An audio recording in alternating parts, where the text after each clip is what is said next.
Buenas noches.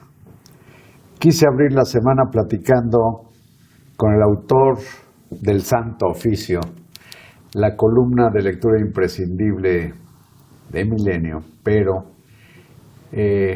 pues sobre todo porque es un escritor, un periodista, sería un intelectual en el mejor sentido del término, que edita el mejor suplemento cultural en México, Laberinto de Milenio, José Luis Martínez. Carlos, buenas noches. Qué gusto de estar contigo.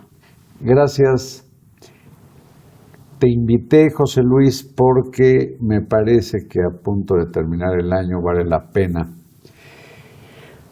que me digas lo que piensas de la política cultural del gobierno del presidente López Obrador, sobre todo porque se me antoja remota ya la memoria, por ejemplo,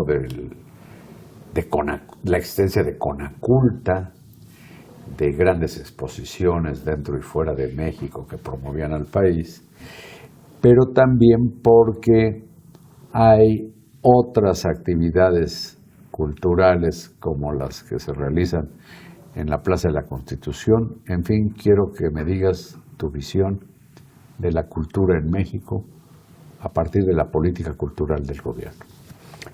Carlos, hoy publicamos en la versión digital de Laberinto una entrevista con Alejandro Ordorica, un estudioso de la política cultural, no solamente en México, sino en otros lugares, y dice una frase contundente: en México actualmente no hay política cultural. Hay una serie de ocurrencias, de hechos aislados, que nos llevan a pensar que hay una enorme improvisación en la mayoría de funcionarios culturales, que muchas veces actúan por capricho o condicionados, no sé por qué, pero que evidentemente, como tú lo has mencionado, han dado al traste con una gran cantidad de proyectos en el afán de crear algo nuevo, de inventarse un tiempo nuevo. Como que todo lo anterior no hubiera tenido sentido. Sí, y en este caso tenemos el ejemplo lamentable para mí del Fondo de Cultura Económica, donde si bien se han bajado los precios de los libros, se han producido tirajes millonarios de algunas publicaciones, un cuento de Elena Poniatowska, por ejemplo, el problema no es ese. El problema es que se ha descuidado la producción de otra parte fundamental de la oferta editorial del Fondo de Cultura. Creo que el desmantelamiento de algunas librerías, el cierre de la librería en Buenos Aires, son muestras de que algo no está caminando bien. Y se confunde mucho el abaratamiento de los libros con el fomento a la lectura. No es lo mismo. Se confunde mucho el tiraje millonario de ciertas obras a precios económicos con promoción de la lectura. No es cierto. Esas políticas han sido demostradas una y otra vez como fallidas. Y te pongo un ejemplo: la colección CEP 70s, con títulos extraordinarios a 10 pesos, pero que publicaron algunos libros que no hubieran salido ni regalados. Entonces, ¿para qué tirar millones de ejemplares de libros que no se van a vender? Y menos a leer. Es que es otra cosa. Se confunde también la posesión con la lectura. Yo puedo tener muchos libros, comprar muchos libros y no leer ninguno. Son cosas diferentes. Sí, una cosa es la accesibilidad a la producción bibliográfica y otra cosa es la digestión de los contenidos. Lo que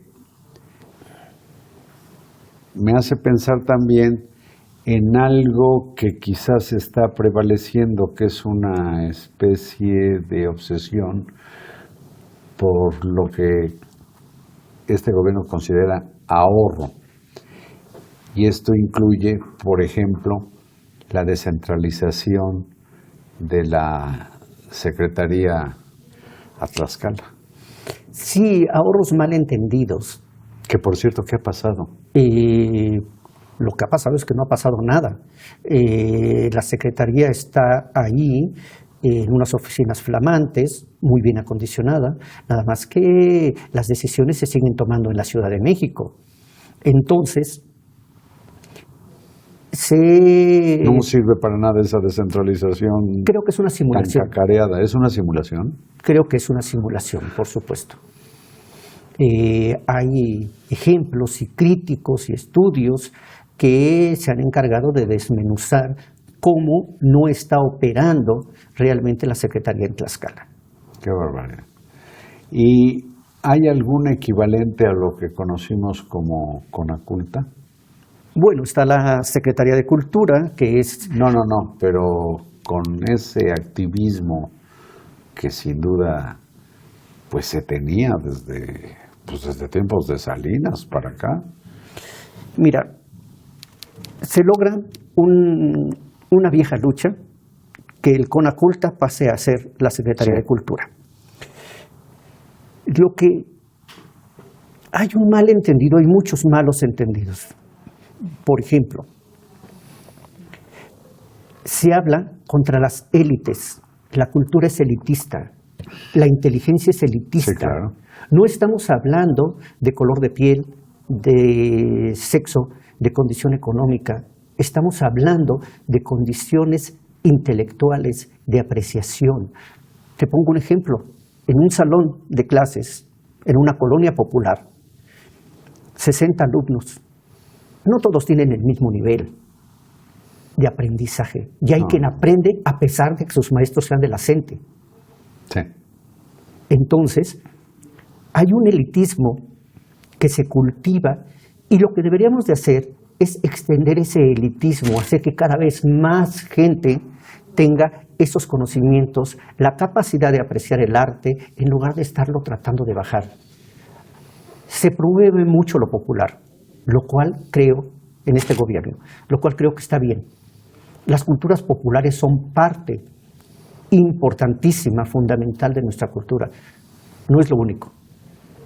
Y no es lo único tampoco en un momento en que México, como todos los demás países, están conectados entre sí. Sí, cómo no. Entonces, debe haber un fomento de la cultura popular, debe haber una protección a los artesanos, a sus derechos. Pero ¿qué pasa con esos extraordinarios bailarines mexicanos que triunfan en el mundo, con los cantantes de ópera, con los artistas de exportación que venden en cualquier parte y que son embajadores de nuestro país en el mundo? Con los niños que participan y ganan reconocimientos, por ejemplo, en matemáticas o en robótica, adolescentes que resaltan, destacan y que no pueden ser todos los que están en las instituciones educativas. Es decir, la tendencia a la masificación no necesariamente se traduce en calidad. No, creo que la masificación va en contra de la calidad. Bueno, está también pues cuando menos la intención de acabar en una parte de la cultura que es la educación escolar y universitaria, de acabar con los exámenes de admisión. Mira, se ha atacado también mucho a los científicos. Sí, cómo no. Sí, a científicos como Antonio Lascano, por ejemplo. Se les cuestiona que por qué los viajes al extranjero. Cuando la ciencia reclama una participación internacional, no hay una ciencia nacional. La ciencia se comparte, se puede descubrir, se puede investigar en cualquier lado, pero la ciencia se comparte. Y, por otra parte, yo no sé si el único método, los exámenes de admisión, lo desconozco, pero sí sé, porque lo viví, porque soy parte de eso, que la exigencia académica es sumamente importante. Yo no estoy hablando de maltrato ni nada por el estilo, pero que al alumno se le debe exigir que desarrolle todas sus capacidades, que dé lo más que puede. Yo creo que es algo Pues como en el deporte, pues resaltan el los deporte de élite. más competentes. Ahora, sí, claro, estoy en contra del bullying, del maltrato a los alumnos, de maestros, por ejemplo, que realmente parece que están desquitando todas sus frustraciones con los alumnos. Eso, por supuesto, que no debe permitirse. Pero una exigencia intelectual, creo que siempre debe mirarse con respeto. Sí, cómo no. Parece que no está ocurriendo, y en lo que tiene que ver con también lo que me parece una percepción justificada es que como que se desdeña a eso que conocemos como la intelectualidad y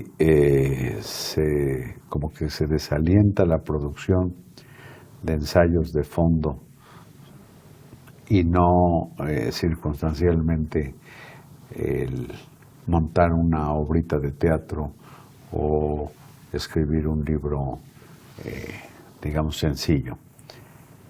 Lo digo por lo que tiene que ver con lo que decías al principio del Fondo de Cultura Económica. No sé qué esté sucediendo ahora en otros ámbitos del gobierno mexicano, pero veo que tienes poco entusiasmo con la actual política cultural. Creo en una obligación del periodista, criticar. Eso sí. Yo no recibo ningún salario, ni lo recibiría por elogiar a alguien. Mi visión siempre ha sido una visión crítica, en la que solamente evito una sola cosa: no ofender. Claro. No me gusta ofender, pero sí exponer mis argumentos, con los cuales pueden estar en contra cualquier otro. José Luis Martínez, a quien le quiero pedir que permanezca aquí, porque vamos a ver también su visión de lo que ha sido una especie de estremecimiento cultural en el mundo. ¿Aguantas aquí? Claro que sí, Carlos. Gracias, José Luis. José Luis Martínez, gracias a ustedes y hasta mañana.